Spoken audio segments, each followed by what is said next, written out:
दुनिया की ऐसी की तैसी हो, मुझे ग्रीनलैंड चाहिए। गल्फ ऑफ मेक्सिको को उन्होंने गल्फ ऑफ अमेरिका में चेंज कर दिया भाई। यूक्रेन के प्रेसिडेंट जेलेंस्की उन्होंने सरेंडर कर दिया कि भाई हमें अमेरिका की सपोर्ट चाहिए। जब भी उनको मौका मिला डेमोक्रेट पार्टी को धो दिया। मुझे तो लग रहा था कि हाउस वगैरह जितनी मार्केट है वो कम होगी, अब उल्टा लग रहा है। अब लग रहा है कि जिसके पास अभी पैसा है अभी खरीद लो। इस वक्त अमेरिका ऐसी स्थिति पे है कि भाई मैं हूं राजा, बाकी सब दास। वेलकम बैक बड़ी सत श्री अकाल, सब वधिया ते कमाल। कल रात प्रेसिडेंट डोनाल्ड ट्रंप की जो स्पीच रही जिसमें उन्होंने एड्रेस किया जॉइंट सेशन ऑफ कांग्रेस को, एक चीज तो क्लियर दिख रही थी कि भाई जब भी उनको मौका मिला उन्होंने ऑपोजिशन पार्टी को, डेमोक्रेट पार्टी को धो दिया। और साथ ही साथ उन्होंने पूरी दुनिया में ये मैसेज क्लियर कर दिया कि अमेरिका की गोल्डन एज शुरू होने जा रही है।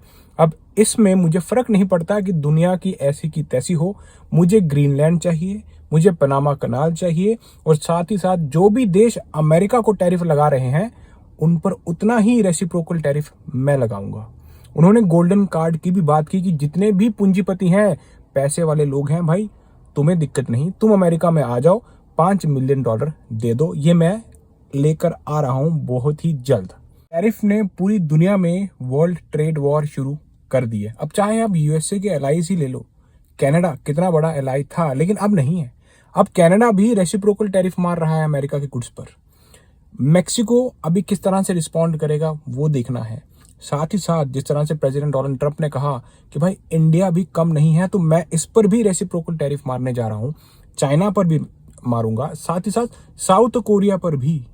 तो मैं किसी को बख्शने वाला नहीं, चाहे आप हमारे मित्र ही क्यों नहीं हो। कहा कि मैं 1 अप्रैल को ये सारे टैरिफ लगाना चाहता था, लेकिन अप्रैल फूल की वजह से मैंने 2 अप्रैल कर दिया है। और अब देखते हैं कि भाई इंडिया, चाइना, साउथ कोरिया, सभी कंट्री का जो रिस्पॉन्स होगा वो किस तरह का देखने को मिलेगा। क्या इंडिया नेगोशिएट कर पाएगा? क्योंकि अभी वक्त है, अभी काफी 1 महीना पड़ा हुआ है। देखते हैं कि इंडियन गवर्नमेंट क्या करती है और बाकी दुनिया किस तरह से इस चीज को टैकल करेगी। क्योंकि ऐसा तो है नहीं कि भाई आपने जो कहा वो हमने मान लिया, दुनिया ऐसा करने वाली है नहीं। लेकिन प्रेसिडेंट डोनाल्ड ट्रंप का सीधा कहना है कि भाई जो मैं कह रहा हूं वैसा ही करो। प्रेसिडेंट ट्रंप का कहना है कि अब तक हमें लूटा गया है, अब हमारी बारी है। मैं चाहता हूं कि अमेरिका में मैन्युफैक्चरिंग हो। जो भी गुड्स बाहरी कंट्री से अमेरिका में आते हैं, क्योंकि जब हम बेचते हैं तब टैरिफ लगता है, जब हमारी कंट्री में आते हैं तब कोई टैरिफ नहीं, तो मैं उतना ही रेसिप्रोकल टैरिफ मारने जाऊंगा जितना उन्होंने अमेरिकन गुड्स पे लगाया हुआ है। अब देखते हैं कि यार इस ट्रेड वॉर में पिसने वाला कौन है। पिसने वाले हैं आम बंदे, अमेरिका के भी और बाहरी देश के भी। अब मैं अमेरिका में रह रहा हूँ, काफी लोग पूछते हैं कि सर इससे क्या असर पड़ेगा। असर यही पड़ेगा कि सब जगह महंगाई हो जाएगी। मुझे तो लग रहा था कि हाउस वगैरह जितनी मार्केट है वो कम होगी, अब उल्टा लग रहा है। अब लग रहा है कि जिसके पास अभी पैसा है अभी खरीद लो, बाद में पता नहीं अब क्या होने जा रहा है। क्योंकि जिस तरह से कनाडा पर अभी भी बात चल रही है, लेकिन अब अगर कनाडा भी 25% का रेसिप्रोकल टैरिफ मारे तो लक्कड़ वहीं से आता है, लंबर वहीं से आता है। तो शॉर्ट टर्म के लिए प्राइसेस जो है वो रॉकेट की तरह ऊपर जाएंगे और मुश्किल हो जाएगी जो लोग सोच रहे थे कि भाई घर ले पाएंगे। लेकिन प्रेसिडेंट डोनाल्ड ट्रंप एग्जैक्टली वही कर रहे हैं जैसा उन्होंने वादा किया था कि भाई अमेरिकन फर्स्ट, यहाँ पर जॉब्स क्रिएट होनी चाहिए, यहाँ के लोगों के लिए सहूलियत बननी चाहिए। अब देखते हैं कि शॉर्ट टर्म के लिए उन्होंने भी कहा कि शॉर्ट टर्म के लिए हो सकता है कि महंगाई बढ़े, लेकिन लॉन्ग टर्म के लिए अमेरिका ग्रेट बनेगा। फिर अगली बात उन्होंने की ग्रीनलैंड पर। उन्होंने सीधा ही कह दिया कि भाई ऐसे नहीं तो वैसे ग्रीनलैंड हमें चाहिए। अब ये ग्रीनलैंड हमें चाहिए नेशनल सिक्योरिटी के लिए, इंटरनेशनल सिक्योरिटी के लिए। तो वो सीधा सीधा भाई, अब देखो नॉर्थ अटलांटिक ट्रीटी ऑर्गेनाइजेशन में अमेरिका भी मेंबर है, साथ ही साथ डेनमार्क भी मेंबर है, जिसका पार्ट है ग्रीनलैंड। अपने ही घर के अंदर कब्जा होने जा रहा है और सीधा सामने सामने फेस टू फेस बात चल रही है कि भाई ऐसे नहीं तो वैसे दे दो, मैं तो लेकर रहूंगा। फिर उन्होंने कहा पनामा कनाल के बारे में कि भाई पनामा कनाल जो है अमेरिकन ने बनाई थी अमेरिकन के लिए, लेकिन हम लोगों ने बहुत बड़ी गलती कर दी। $1 में इस पनामा कनाल को, पेनामियंस को देकर अब वो चाइना कब्जा कर रहा है, वो हम होने नहीं देंगे। इसलिए मैं पनामा कनाल जो है वापस ले रहा हूं। तो जो भी चीजें वो कह रहे हैं वो कर भी रहे हैं। जैसे गल्फ ऑफ मेक्सिको को उन्होंने गल्फ ऑफ अमेरिका में चेंज कर दिया भाई, उनकी तरफ से सब कुछ सेट है। बाकी दुनिया क्या सोच रही है मुझे कोई लेने देना नहीं। मैंने कह दिया गल्फ ऑफ अमेरिका मतलब गल्फ ऑफ अमेरिका। अब वो चीज भी उन्होंने इस स्पीच में बताया। अब साथ ही साथ जिस तरह से आपने देखा यूक्रेन और प्रेसिडेंट डोनाल्ड ट्रंप जिस तरह से मीटिंग हुई थी ओवल ऑफिस में, जिसका एंड कुछ नहीं हुआ, लेकिन आज आके यूक्रेन के प्रेसिडेंट जेलेंस्की उन्होंने सरेंडर कर दिया कि भाई हमें अमेरिका की सपोर्ट चाहिए। क्योंकि जब वो निकले यहां से मीटिंग करके निकले, वो गए यूके के प्राइम मिनिस्टर को मिलने, वहां पे सबमिट हुई, पूरी यूरोपियन नेशन की सबमिट हुई। उन्होंने भी बोल दिया कि भाई देखो हम पूरे मिलकर भी वैसी सहायता नहीं कर सकते जैसा अमेरिका कर सकता है, तो आप अमेरिका से तो आपको डील करनी ही पड़ेगी। आज आके यूक्रेन के प्रेसिडेंट जेलेंस्की उन्होंने लिखा है ये चीज कि भाई मुझे रिग्रेट है जो भी ओवल ऑफिस में हुआ, मैं अपनी बात सही तरीके से कह नहीं पाया। लेकिन ये तब हुआ जब प्रेसिडेंट डोनाल्ड ट्रंप ने मिलिट्री एड को पॉज कर दिया यूक्रेन के लिए।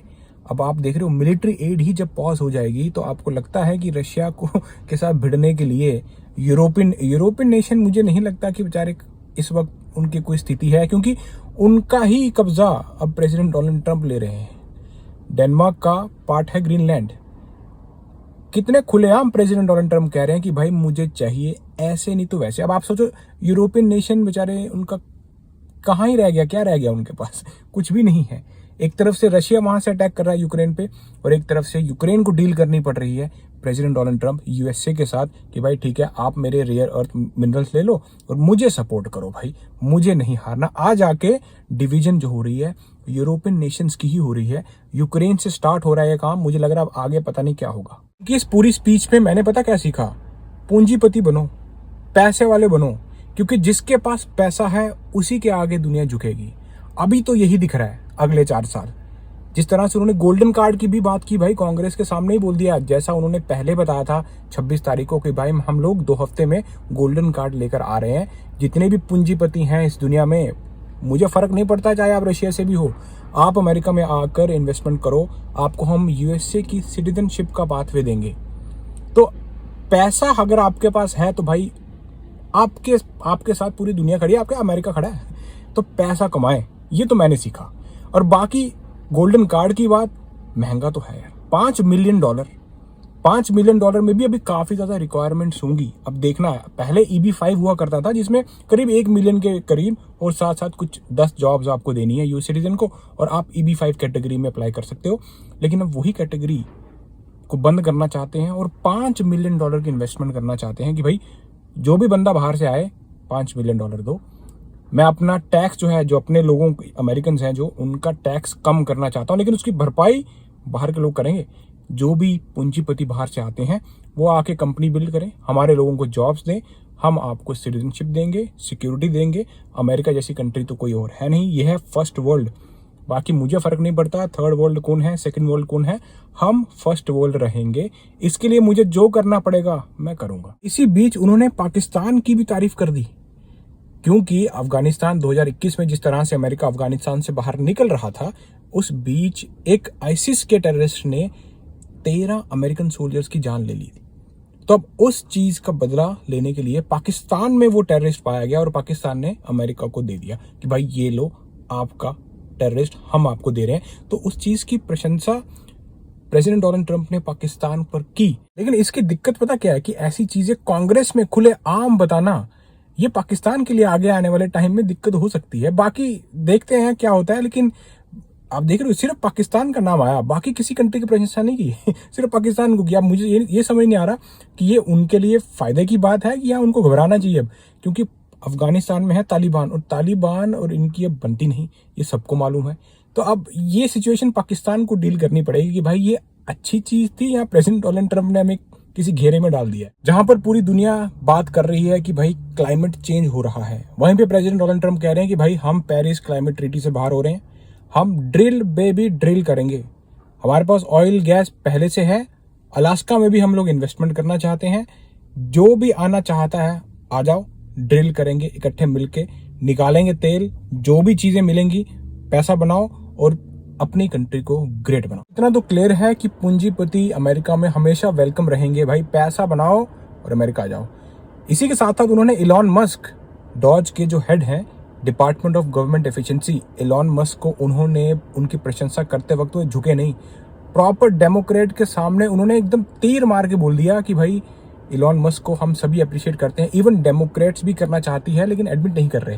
प्रेसिडेंट डोनाल्ड ट्रंप की एक और क्वालिटी हमें यहाँ पर देखने को मिली कि जब भी आप मुसीबत में हो और अगर आपको कोई मदद करे तो उसकी मदद कभी भूलनी नहीं चाहिए, वापस जरूर देना चाहिए। वैसा ही कुछ जिस तरह से इलेक्शन के वक्त इलॉन मस्क उन्होंने मदद की थी प्रेसिडेंट डोनाल्ड ट्रंप की, उनका बहुत बड़ा हाथ था।